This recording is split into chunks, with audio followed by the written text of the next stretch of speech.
Selamat pagi, selamat siang, selamat sore, selamat malam. Pada kesempatan kali ini, saya akan menjelaskan tentang rincian jadwal pembuatan proyek program aplikasi sistem.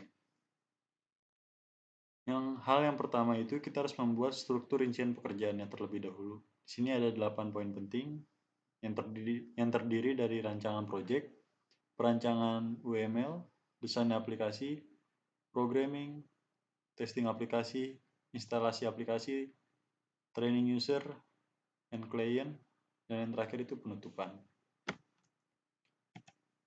Kita akan membuat rincian jadwalnya itu menggunakan Microsoft Project 2010.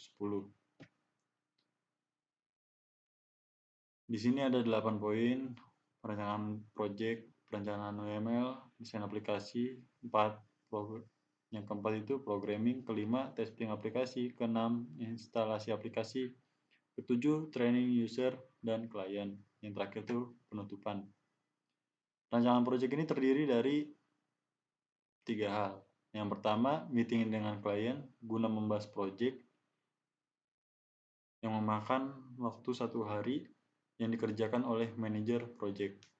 Yang kedua itu pembentukan tim yang dibutuhkan waktu 1 hari yang dikerjakan oleh manajer proyek. Yang ketiga, menentukan divisi tiap tim yang dilakukan 1 hari oleh manajer proyek.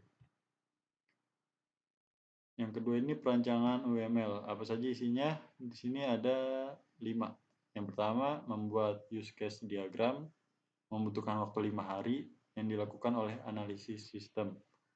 Membuat activity diagram, memakan waktu 5 hari yang dilakukan oleh analisis sistem juga. Yang ketiga, membuat sequence diagram, memakan waktu 5 hari juga yang dikerjakan oleh analisis sistem. Membuat kelas diagram membutuhkan waktu 5 hari yang dikerjakan oleh analisis sistem. Membuat sistem diagram membutuhkan waktu 5 hari dikerjakan oleh analisis sistem juga. Yang ketiga ini desain aplikasi. Desain aplikasi ada 2. Membuat desain UI atau UX untuk aplikasi yang diinginkan. Ini biasanya membutuhkan waktu 15 hari yang dikerjakan oleh desainer UI or UX. Untuk membuat desain-desainnya itu dikerjakan oleh mereka. Yang kedua ini proses penyerahan desain kepada klien. Itu juga dilakukan oleh desainer UI atau UX yang membutuhkan waktu 3 hari. Yang keempat ini programming. Apa saja isi programming? Ini maksudnya program-program yang akan dibuat ini membuat front end. Membutuhkan waktu 15 hari dilakukan oleh tentunya programmer. Melakukan back end dalam waktu 15 hari yang dilakukan juga oleh programmer. Dan mendokumentasikan program front and back end. Membutuhkan waktu 3 hari yang dilakukan oleh para programmer juga. Testing aplikasi. Testing aplikasi ini ada 3. Yang pertama itu melakukan uji coba program aplikasi. Membutuhkan waktu 3 hari yang dilakukan oleh tester. Yang kedua, membuat laporan tentang aplikasi. Membutuhkan waktu 5 hari. Dilakukan oleh tester. Mendokumentasikan testing aplikasi yang telah ada. Membutuhkan waktu 3 hari. Dan itu dilakukan oleh dokumentator. Yang keenam, instalasi aplikasi. Instalasi aplikasi ini yang pertama itu menyeting dan software pendukung. Maksudnya setting dan software pendukungnya. Itu dibuat oleh programmer memakan waktu 4 hari. Yang kedua, instalasi aplikasi di PC. Itu membutuhkan waktu 3 hari dilakukan oleh para programmer. Dan yang ketujuh ini, training user dan klien. Memberikan training kepada user dan klien agar mereka dapat memahami cara kerja program tersebut, dan itu biasanya dilakukan oleh para programmer maupun asisten dan staf-stafnya. Yang terakhir ini penutupan. Penutupan ini isinya ada 3. Penyerahan sistem aplikasi secara sah dilakukan oleh manajer proyek. Penyerahan berkas dokumen secara sah dilakukan oleh manajer proyek. Dan dokumentasi akhir yang dilakukan oleh dokumentator. Masing-masing ini memakan waktu sebanyak 1 hari.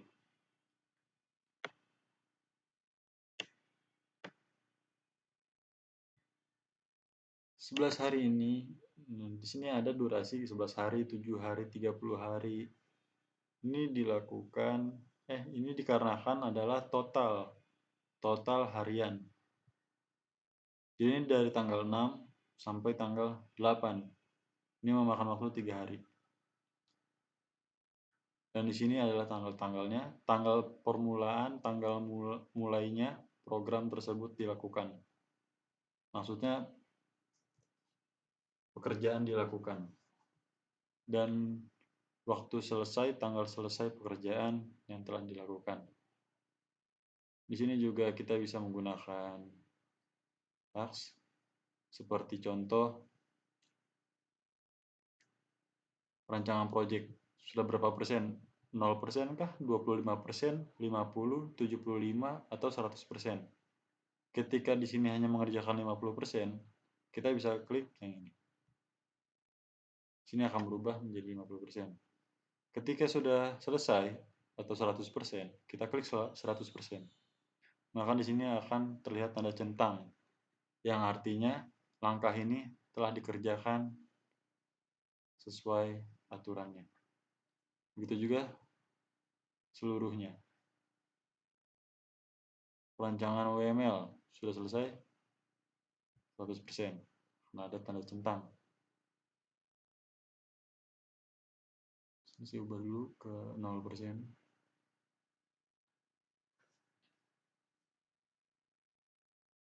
Nah, selanjutnya itu kita akan membuat diagram CPM perhitungan maju dan mundur. Ini adalah diagram yang telah saya buat. Yang pertama itu start dimulai dari angka 0 dengan nilai 00. Kemudian dilakukan 1.1. 1.1 ini dapat diambil dari ini. 1.1 atau langkah meeting dengan klien guna membahas proyek. Ini meeting para klien berada di sini. Memakan waktu 1 hari. Memakan waktu 1 hari. Di sini adalah 1. Kita hiraukan dulu angka yang di bawah ini atau nilai yang di bawah ini. Kita hanya berfokus kepada yang di atasnya saja. 1.1 1. 1 tambah 1 1. Maksudnya 1 tambah 0 adalah 1. Di sini juga berapa hari di sub yang kedua adalah 1 hari. 1 ditambah 1 memiliki nilai 2. Di sub ketiga adalah 1 hari juga. 1 ditambah 2 sama dengan 3. Begitu seterusnya. Di sini 2.1. Mari kita lihat. Di 2.1 ini memakan waktu 5 hari. Jadi 2.1 di bawahnya adalah 5. 5 ini adalah waktunya. Jadi 5 ditambah 3 sama dengan 8. Begitu juga seterusnya. Sekarang apa gunanya angka nilai di bawah ini? Nilai di bawah ini guna untuk perhitungan mundur. Contoh total keseluruhan hariannya adalah 130. Sini 130 kita kurang 1 menjadi 130 dikurang 1 yang ini adalah 129.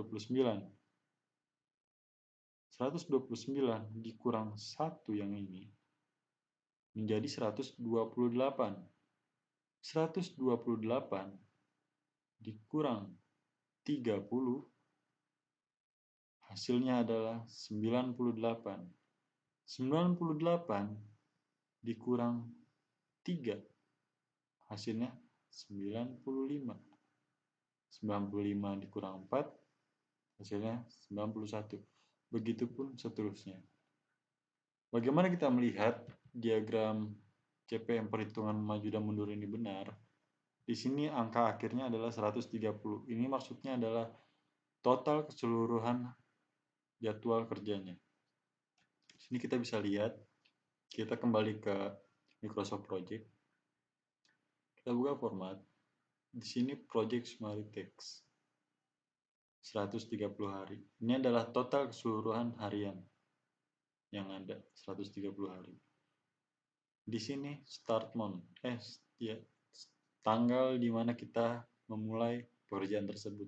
Ini tanggal 10, 1 Januari 2022, dan selesainya tanggal 8 bulan 7 tahun 2022. Jadi seperti itu tentang diagram CPM perhitungan maju mundur. Selanjutnya di sini adalah releases. Ini guna untuk langkah-langkah yang akan kita jalankan. Di sini kita memasukkan nilai itu secara manual, bukan otomatis. Jadi dua ini adalah langkah kedua setelah yang ini selesai. Di sini kita ambil dua ini dari nomor ini. Jadi ketika kerjaan ini selesai, jadwal akan langsung dialihkan ke pembentukan tim. Itu juga nomor 3. Diambil dari nilai ini. Ketika nomor 3 ini selesai, akan menjalankan nomor 4. Begitu juga ini sebaliknya. Kenapa dari 4 langsung ke 6? Karena di nomor 5 ini adalah tema pekerjaan yang akan dilakukan selanjutnya. Dan ini hanya sebuah tema, bukan jadwalan yang mendetail. Di sini makanya kita ambil di nomor 6. Ketika yang 6 ini selesai, maka nomor 7 akan dikerjakan.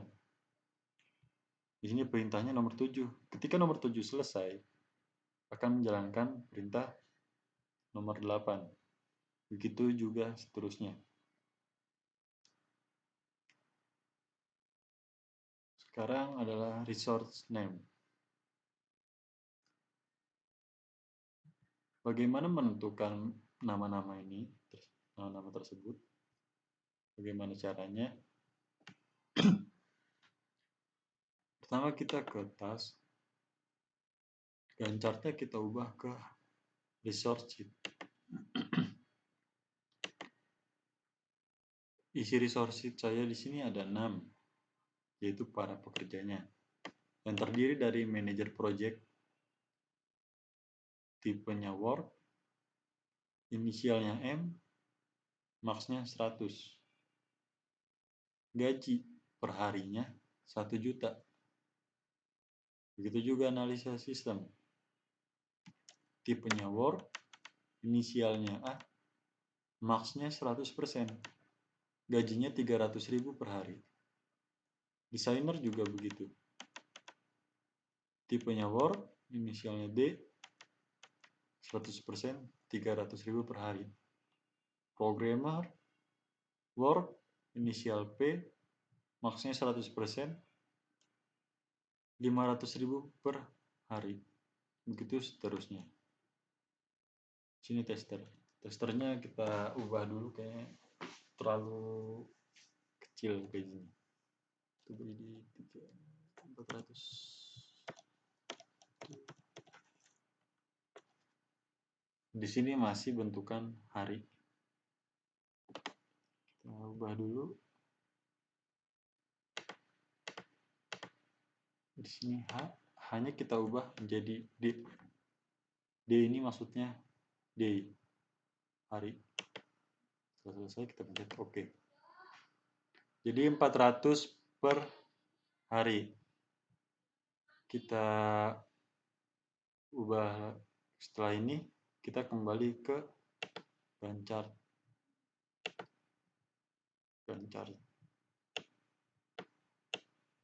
Chart project.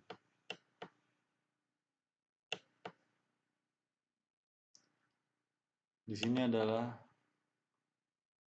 total pendapatan pada satu hari. Jadi contoh di resource sheet, di sini 1 juta per hari, maka di Gantt chart-nya akan menjadi 1 juta per hari. Analisa sistem 5 hari 1.500.000. Analisa sistem 5 hari 1.500.000. Karena 300 dikali 5 sama dengan 1.500.000. Begitu juga selanjutnya. Jadi di sini programming nilainya terlalu besar ya, tapi wajar lah. 33 hari. Dengan nilai 500.000 per hari, dalam waktu 15 hari, programmer mendapat 7.500.000 rupiah. Dan programmer dalam 3 hari mendapat 1.500.000 rupiah. Jadi dari sini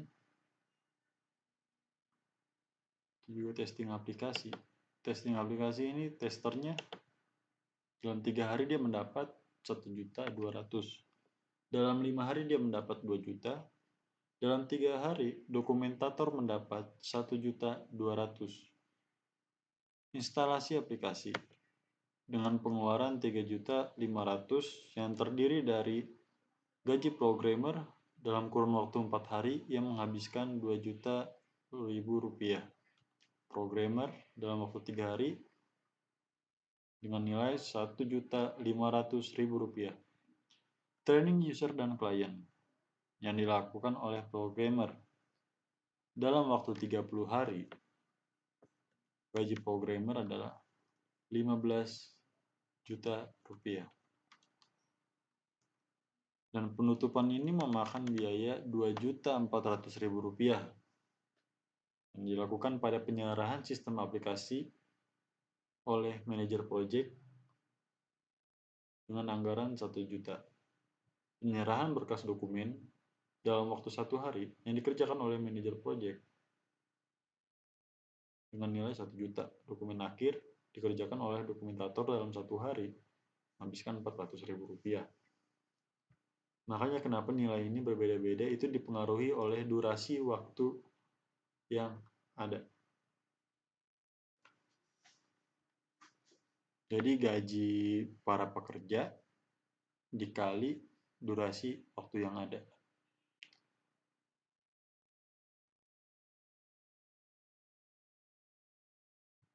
Setelah itu kita akan melihat di sini perintah-perintahnya.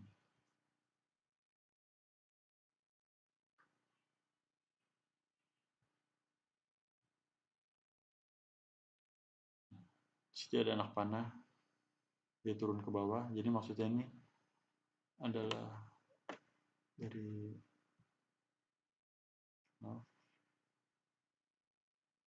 manajer project. Setelah manajer project, langkah meeting akan melakukan pekerjaan yang kedua. Dan anak panah ini terus menurun. Ketiga,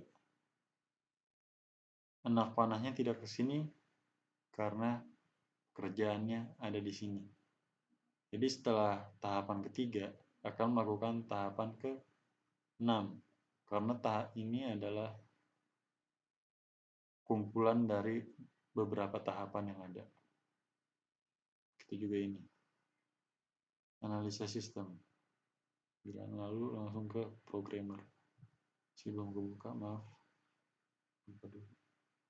Analisa sistem dia akan langsung ke desainer UI atau UX.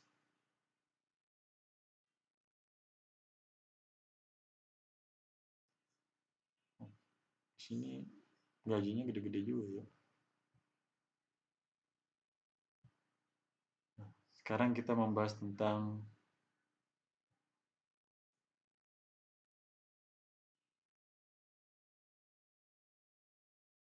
network diagramnya. Apa sih fungsi network diagram ini? Ini juga sama, dia adalah langkah-langkah pengerjaannya seperti rancangan proyek. Contoh, kita kembali ke Gantt chart. Pada tahapan Gantt chart ini dia sudah 100% selesai. Centang semua. Kalau 50 ya cuma satu doang. 75 2. Jadi 100%. 100% di sini akan di checklist, yang artinya langkah-langkah ini telah selesai. Ketika kita pindah ke network diagram, di sini akan dicoret.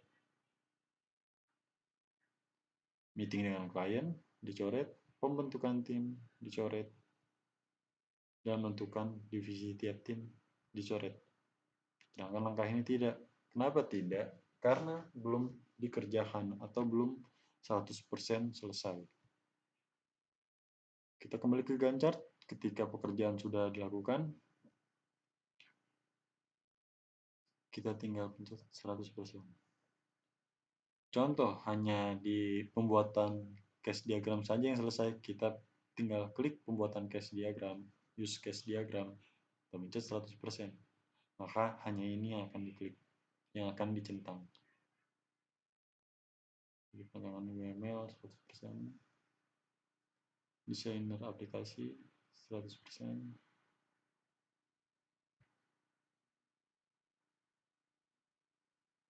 programming 100% sudah selesai, testing aplikasi 100% sudah selesai,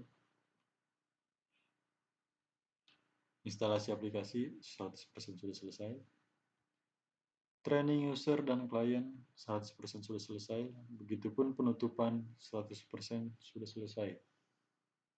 Coba kita lihat di network diagramnya. Terlihat jelas di sini, setelah disilang dan disilang,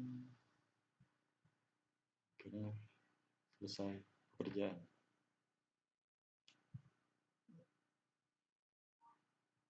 Kenapa ini tidak disilang? Ini beda. Ini aja tentang project. Pertanyaan, tadi ada yang ke kanan, sekarang tidak ada. Karena kenapa? Karena di sini, maaf, karena di sini belum kita detailkan. Kalau kita sudah detailkan, maka di network diagram akan ada arah ke kanan atau langkah-langkah yang akan dikerjakan. Ya, kira-kira itu saja penjelasan dari saya. Apabila ada yang kurang, mohon maaf. Terima kasih dan sampai jumpa.